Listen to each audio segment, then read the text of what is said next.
The new concluded Nigeria election has instigated a new mental uprising in Africa's most populous nation, whose population of youths are almost the largest in the whole world.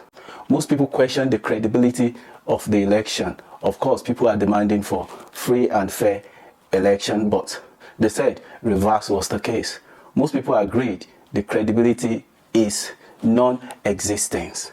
But the most important thing, the most important take about this election is that the youth has finally woken up. The youth has finally understand the power to cause a change. And change is a gradual process that begins within. So another factor about this election is the issue of tribe. And this one is the most important one. Nigeria is divided along ethnic groups and tribes, of which Igbos and the Yorubas are the most populated. But they hate each other with passion because of lack of knowledge of self.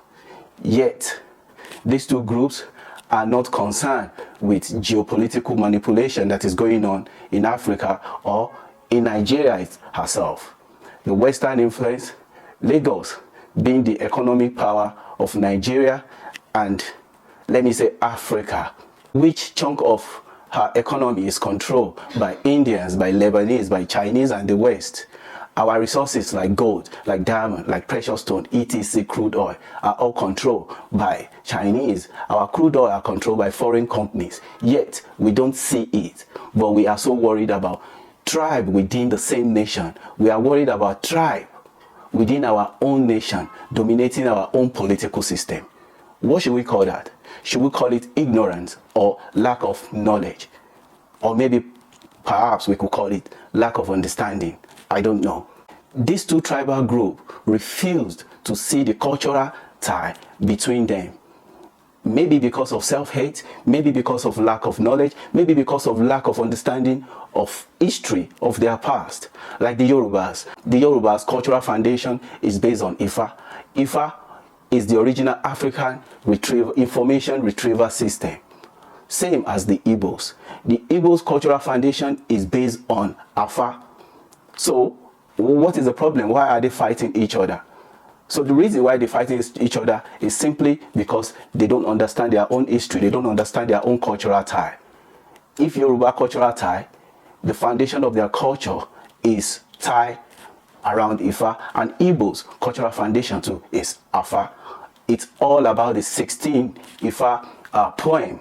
They all tie together. A politician can see this ignorance as a loophole to divide and rule the masses. So the politician used this tactics of tribe, tribal imperialism to rule both sides.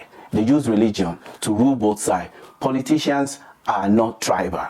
Politicians move by interest. They don't move by religion. They move by interest. But they use religion and tribe to control the gullible masses.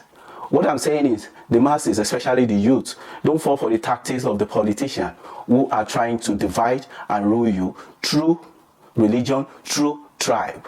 The Igbo man is not your problem. The Hausa, the Igbo, the Yoruba man is not your problem. Your problem is you. Your problem is the politician. Your problem is you because you allow yourself to be used and manipulated by the politician. Same politicians are tools in the hands of Western power, in the hands of Western corporations. So don't allow those people to use you against yourself. A country without knowledge of who they are bound to be used by the people that define them by religion or tribe. We are one people. We are the same people. What we are pushing for is a united Africa. The same united Africa Kwame Nkrumah dream of. The same united Africa the revolutionary Africans dream of. One of the problems we have in Nigeria is Nigeria hasn't produced any revolutionary leader apart from people like Fela Anikulapo Kuti. The remaining people are not revolutionary minded. They are politicians who move by interest. So we have to understand this. You understand this when you read and see the history of Nigeria independence. After Nigeria independence, the people that fought for the independence, they don't bother to change the system of the colonial master. They left the system of the colonial master. They left the education system.